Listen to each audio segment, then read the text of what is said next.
Alex Bregman, you're a member of the Boston Red Sox. The tweet just broke.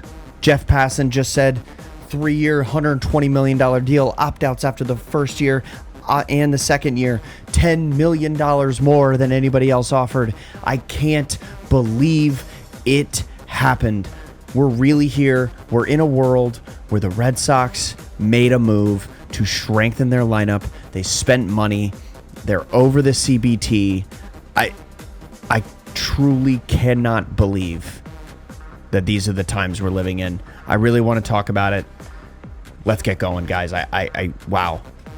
I have to agree with Justin Havens, where he said that basically this is a guy who used to be a producer for MLB, producer for ESPN. He said there is no way to describe the Red Sox offseason now as anything other than a smashing success. I can do nothing but agree.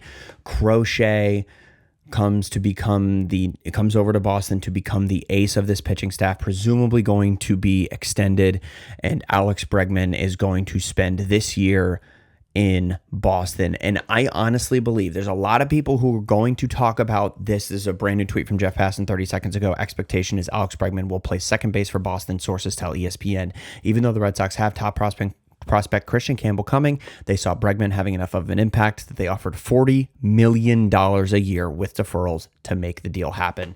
Now, I have to agree with Mr. Phil Doucette down here. I don't even know who that is, but he says the Red Sox are now contenders. I have to agree. There's absolutely nothing that anybody can say, I think, that will convince me of anything other than the Red Sox have now become American League contenders, World Series contenders. Say what you will, but I think that this is an absolutely massive move for the team. And there's a reason that I think this contract is perfect for the Red Sox. When we look at the Red Sox farm system, we see it littered with middle of the infield talent, particularly when it comes to Christian Campbell, who Jeff Passan went ahead and shouted out. He was expected to play some second base this upcoming year, potentially. They also have Vaughn Grissom to play second base, and they also have Marcelo Meyer, another top 25 prospect in baseball, who is a shortstop by trade, but presumably will move to another infield position given the prominence of Trevor Story in this Red Sox lineup. Now, I know he hasn't produced at a crazy level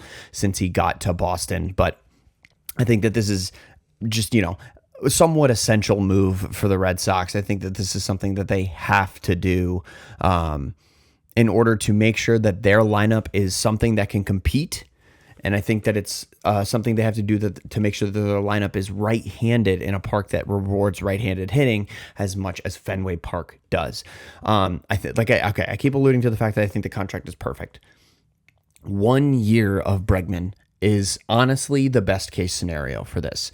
You pay $40 million, you get Alex Bregman for a year, a walk year. This is a contract free agency walk year for Alex Bregman in the park where he is statistically the best hitter of all time in Fenway Park when you've played at least like 20 or 25 games, and I don't remember the exact stat. We're going to go ahead and pull up his baseball savant page because I want to do the thing that everybody does and overlay his home runs into Fenway Park. Now, they've already... Oh, wait, no, they haven't. This is still in the Astros park, but let's see what we can do. So let's do visuals, and let's look at... I'm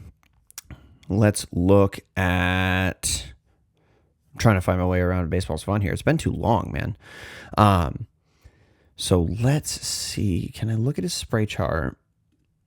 And 2024 hit spray chart. And what I want to do is show what his stuff would look like overlaid on Fenway Park.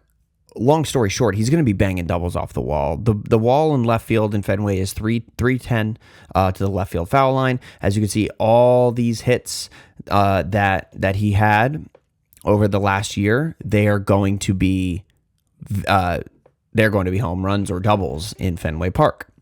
Now, what I want to see and what I'm trying to pull up here is what's going to happen on all of the pop outs that typically he would not get in a Fenway or in any other ballpark. Here we go. StatCast Field Visualizer. Now let's see. Can I do this? I guess not. We're going to find it. But anyway, I personally think that this was the move that the Red Sox needed to make this offseason. Why do I think that? Well, I think that Alex Bregman was the best option for an offensive bat that can play second base to fill out a gaping hole in the Red Sox defensive scheme that has been there since Dustin Pedroia got cleated by Manny Machado and has not been able to play second base and ended up retiring. This is something that fits so perfectly into a lineup that absolutely needs right-handed power. Where has the right-handed power in this lineup really come from since the departure of a JD Martinez and in a lesser so since the departure of Xander Bogaerts? There really hasn't been that guy that can step into the right-handed side of the batter's box and truly bang the ball around. I think this is an absolutely massive signing by the Boston Red Sox. Let's go ahead and look and see. I doubt there's no way it's updated, but let's go ahead and look at roster resource and look at the Red Sox projected opening day line. Oh, yep, here we go. Okay, so they already did have Alex Bregman listed, and they have him fitted right in. Fangraphs is on it, fitted right into the projected lineup. So right now it looks like Jarren Duran leading it off with Alex Bregman playing second base from the right-hand side. Rafael Devers, Tristan Casas, Trevor Story also from the right side, Masataka Yoshida, Wilyer Abreu, Connor Wong, and Cedar Rafaela.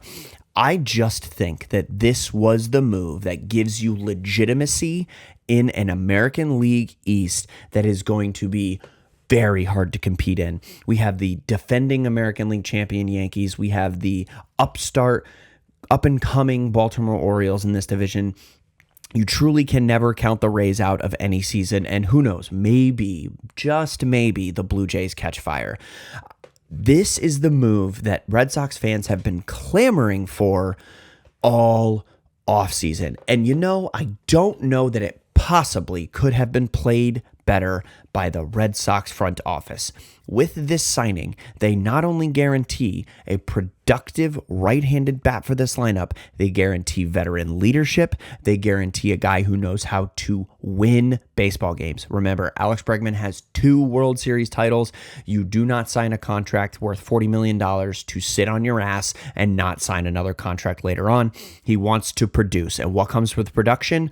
Winning baseball games. Now, let's see if the projected standings have changed, and I doubt they have because this takes a lot more doing than anything else on this site. So let's look at the AL East. Right now, the projected standings have the Red Sox at 85-77, coming in second place in the division, and almost definitely going ahead and taking a wild card spot. I still think that there's a world where the Red Sox win the division and just coast into the playoffs with a first round bye, not having to play in the wild card, and able to actually establish themselves back in the truly competitive part of this American League, which has just gotten more competitive with the rise of the Yankees in recent years. The Royals look really good. The Tigers had a great season last year. This is just such a perfect move that Red Sox fans have been talking about all offseason. Truly could not have put anything else on a wish list for this offseason. Truly think that this is a league-changing, definitely a division-changing move for the American League East, and that the Red Sox are going to capitalize on this move and become extremely competitive moving forward. More information is definitely rolling in. We got a bunch of reaction tweets. Alex, we went ahead and read the Jeff Passan tweet already. Excuse me. I just want to throw this out there. This is the hardest picture of all time. John Henry smoking a cigar after they got their guy, just finally returning to the money-spending Red Sox. They are over the luxury tax for the first time in what seems like forever. I truly can't put into words how excited I am for Alex Bregman to be a member of the Boston Red Sox. Not the greatest baseball savant page, but one thing I love about him is he doesn't strike out. He barrels the ball up, and truly in a ballpark like Fenway that plays to his strengths so well, I think all of these numbers are going to improve. And again, in a place where he's going to be playing middle of the infield defense, playing every day for a guy like Alex Cora that he has a prior relationship with. I think this is the move that makes him light a fire under his ass. Last year in 2024, we had 581 ABs, 260 average, 315 on base percentage, and a 453 slug for a 768 OPS. I truly believe that we're going to see a resurgence from Alex Bregman. I think that he's going to return to a world where he's putting up OPS numbers that rival those of, the other premier players at his position. Alex Bregman, look at that trending search right now on Fangraphs. So let's go ahead and look at his prior seasons right now. So he put up a WRC plus of 137 in 2022. If this is a season where he thinks he's going to make some money going into the offseason, he needs to put up a number closer to this, even closer to the 157 in 2018. So hopefully 2018, 2019 numbers, maybe that's a lot to ask from a guy who's 32, I believe, at the time that I'm recording this. Still, just guys, for all my Red Sox fans out there, this move feels like it was truly the, okay, fine, we owe you this, because Alex Bregman is the move that truly cements the Red Sox as a contender on paper in the American League East, which is not somewhere that any of us thought we would be after last season and after 2019. 2021 definitely, like, you squeak into the playoffs on the last day of the season. If Rafael Devers doesn't hit a home run in Nationals Park, we haven't seen the playoffs since 2018. Like, it's that real. If Rafael Devers does not send the Red Sox to the playoffs in 2021 and they eventually go on what is basically a miracle run to the ALCS and get within 2 games of getting to the World Series, if that doesn't happen, the Red Sox have not made the playoffs since 2019. So it has truly been what feels like forever for Red Sox fans who are accustomed to winning. And look, I know there are teams with way worse off than the Red Sox, but for a fan base that has been born and bred on winning tradition, at least since the turn of the century, this is a move that meant so much to us, because it truly speaks to the fact that maybe, just maybe, ownership is listening. Maybe, just maybe, they care enough that we're investing in this team's future. And especially now, this move just fits like a puzzle piece, because what happens after this? If Bregman has a good season, he moves on. He walks. He's no longer clogging up the infield. Christian Campbell comes up and starts producing. Marcelo Meyer comes up and starts producing. Roman Anthony is the number 1 prospect in baseball that isn't already basically a big league talent in Roki Sasaki. He's the true number 1 prospect in baseball. All of this is going to happen in the next year or two as Alex Bregman has hopefully an incredible season, signs himself a $1 billion trillion deal with his next team, and moves on, clearing out a spot for the young talent that can produce for the next decade. I can't express how important this move was, not only for the Red Sox, but for their fans. It's absolutely perfect. I can't believe it. I truly can't believe it. Alex Bregman, welcome to the Boston Red Sox.